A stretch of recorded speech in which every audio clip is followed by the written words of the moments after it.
Hey,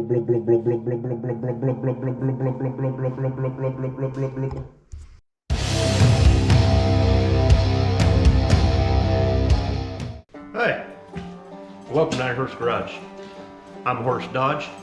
This is John Dodge, and the guy behind the camera, that's Henry Ford. And today we're going to be working on a 1995 Dodge Ram 1500 Shortbed Big Daddy Don Garlits edition. What? Are you kidding me? I have always wanted to work on one of these trucks. Now's the day.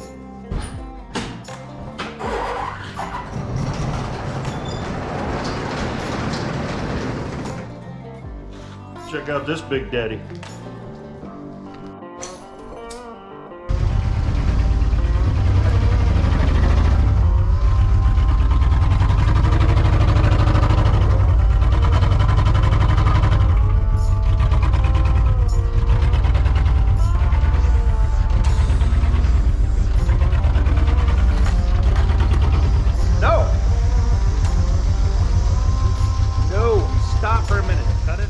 Well, in 1995, when they put this truck out, it wasn't as big of a turd as it is now.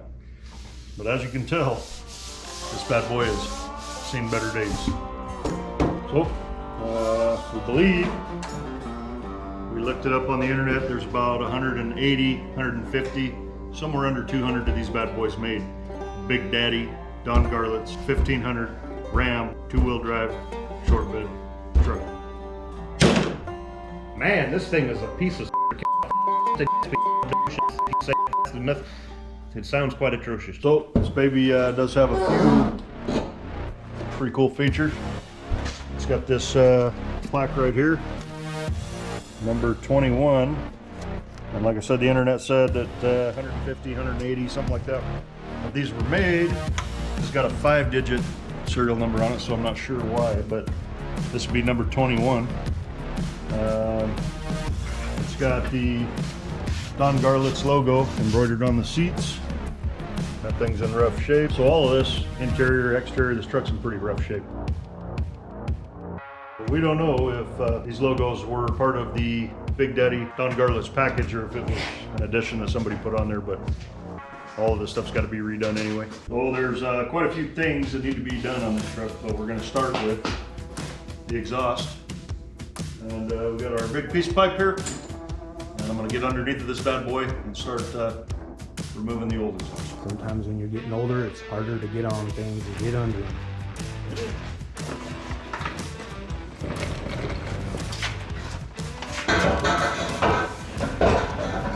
It's also harder when you're super fast.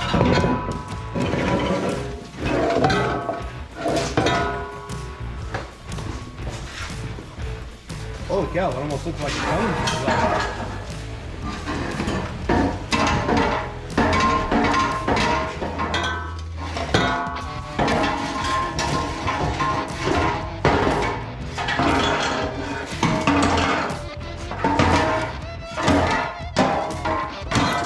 Man, now I'm exhausted. That right there is where it's been cut it off. And starts out as dual exhaust, ties into one here, and the old muffler had a hole in it. What we've got here is a nice rumble exhaust, welded 2-chamber design. It's got the vibrant chambered sound for ultimate performance.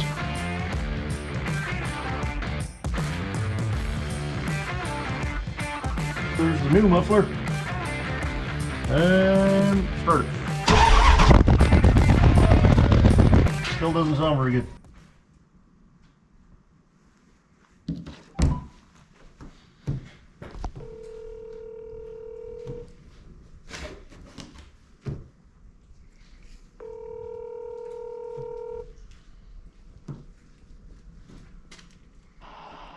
Hello?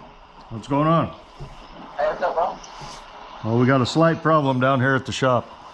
What's going on, bro? We just need to know where you want your exhaust ran. You want to go in front of the front tire, or do you want to go behind, or I mean in front of the rear tire or behind the rear tire? is if you go in front of the rear tire, it's going to sound a little meaner. If you go to the back of the tire, it's going to sound quieter, milder. Wait, behind, a little bit behind, no? What's that? Behind. You think, if I go, front, behind? Behind? Yeah. Because then it'll be fairly quiet. Be quiet? Yeah, it'll be pretty quiet if you go behind. It just depends on what you're going for, you know.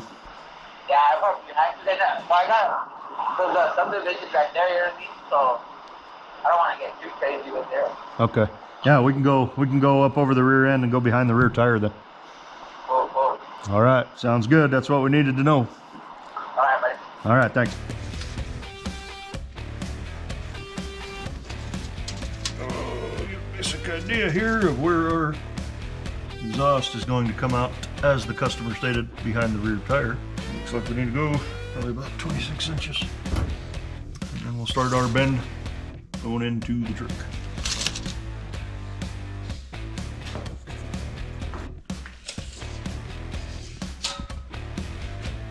So when I mark my pipe, I just go with one straight, even line. But some guys, like our friend Arco over at LIH, he prefers the crow's foot. Now the problem with that one is you get a little ink on your tape measure there. So, we got another buddy, Glenn Ridd, NZ Mopar. He likes to do the cross mark like that to reference his point, and then he pulls that off like a T. That way he has a good center reference right there. And then our buddy Joey over at Mill Creek Fab Shop likes the squiggly line.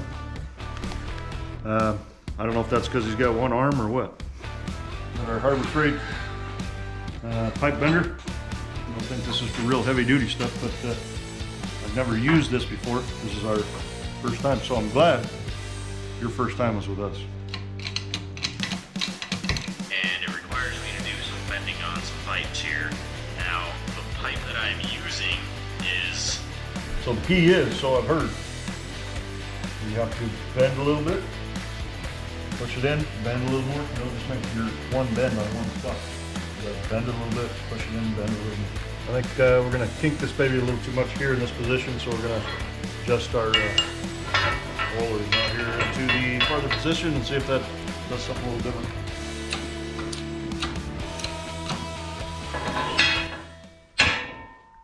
We're gonna try all the angles. Well, our pipe bender there got us a little too kinky here on our pipe. So I'm gonna go ahead and do some relief cuts in here and bend it together, make a pie cut.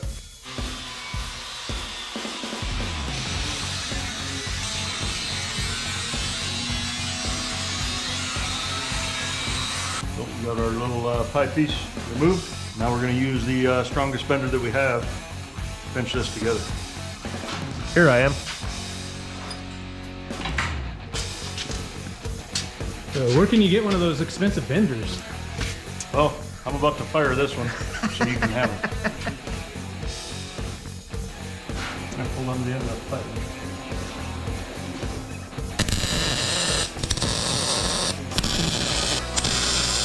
It's good to switch hands.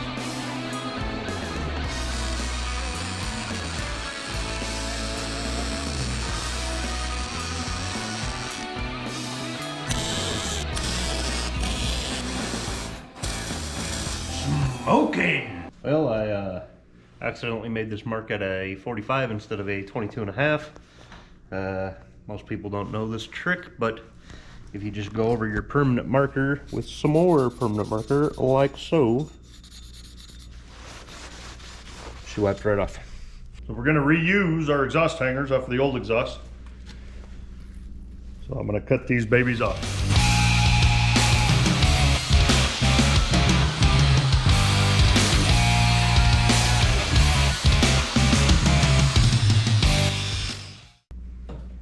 Plugged in? No, no.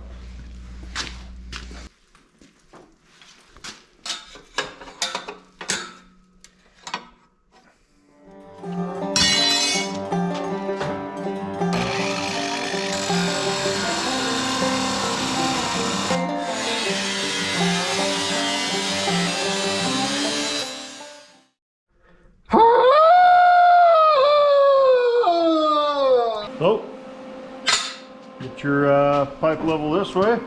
And when you put your level on the side of your angle here, your offset, you should be able to roll that angle. And you can roll your level and angle this way, and you should be perfectly level.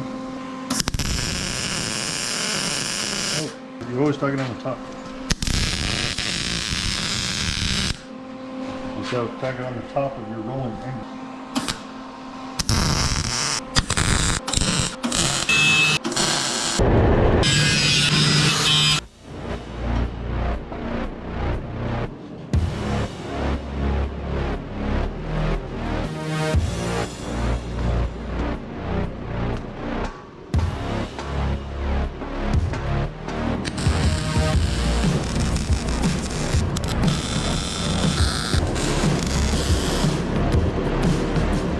What? What are you doing? Put the step on? Are you asking me or are you asking me for the video? No.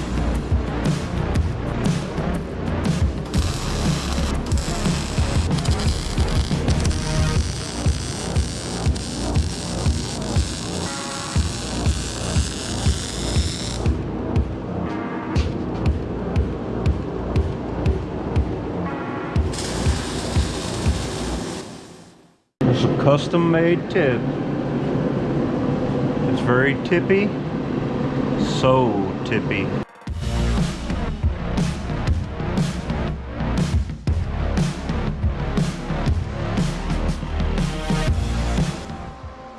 This job is exhausting.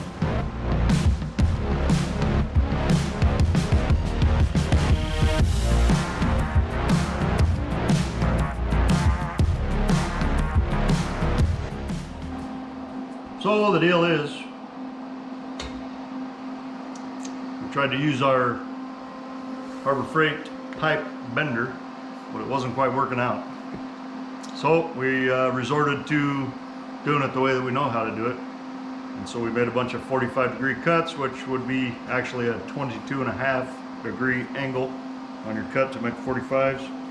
So we have the muffler, and this part here will go up over the rear end, and then it will come out the side, and then we have our custom tip here. So that's the whole shebang right there.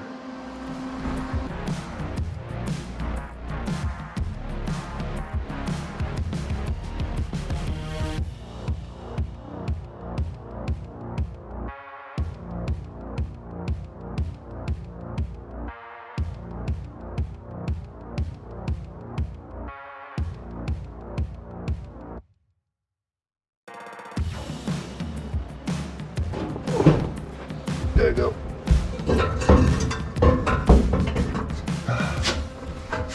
Hold on. Hold on. Not doing anything, you jackass. Shove it in there. Huh? Shove it in there. We're good to go. Yeah.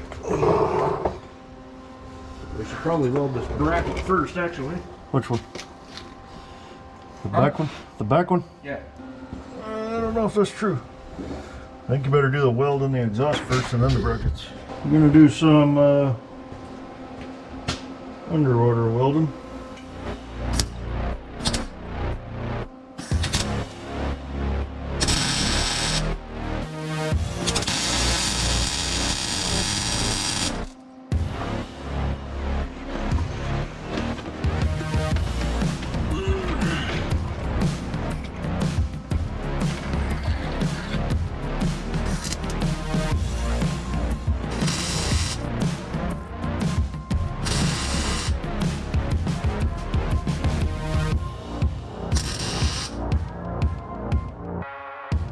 Sometimes when you're in a tight spot, you got to use a thing like this. Low profile. That's right. So you just hold this bad boy up. It's got your finger holders here. And I can slide under that truck and weld the exhaust on. Now, all of our problems would be solved if we had an automotive lift. We currently don't have a sponsor for lifts. So if anybody's watching this that wants to sponsor us for an automotive lift, we'll be your huckleberry.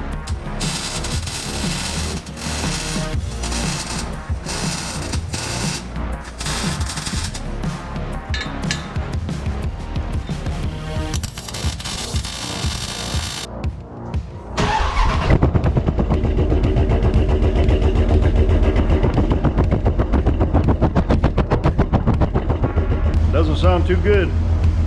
We still got an exhaust leak. So the next thing we're gonna change is the donuts on the exhaust manifolds going to the exhaust. That's where she's leaking. Well, we finished the exhaust on the truck. This 1995 Don Garlits Big Daddy Dodge Ram. It's a pretty cool truck. She's seen better days, but we're gonna be working on this thing, doing some more work on it. And as of now, it's got exhaust, except for we gotta fix some exhaust leaks at the manifolds. This is number 21 of 180, 15 on the West Coast. So pretty rare truck, bad to the bone. And now for an important news update. South Korea, there has been hundreds of fires. 107 from January 19th to November. From November of last year to January of this year, South Korea is experiencing a problem with cats lighting people's houses on fire. These cats are out of control. 107 cases of cats causing fires in South Korean homes across the country. It actually makes sense, because, you know, you always see dogs on the fire trucks, you know, so they're probably there for a reason, because cats are clearly arsonists. Well, I think that does it for the world news. But if you don't believe what we're telling you, Google it. This really happened, guys. Really happened.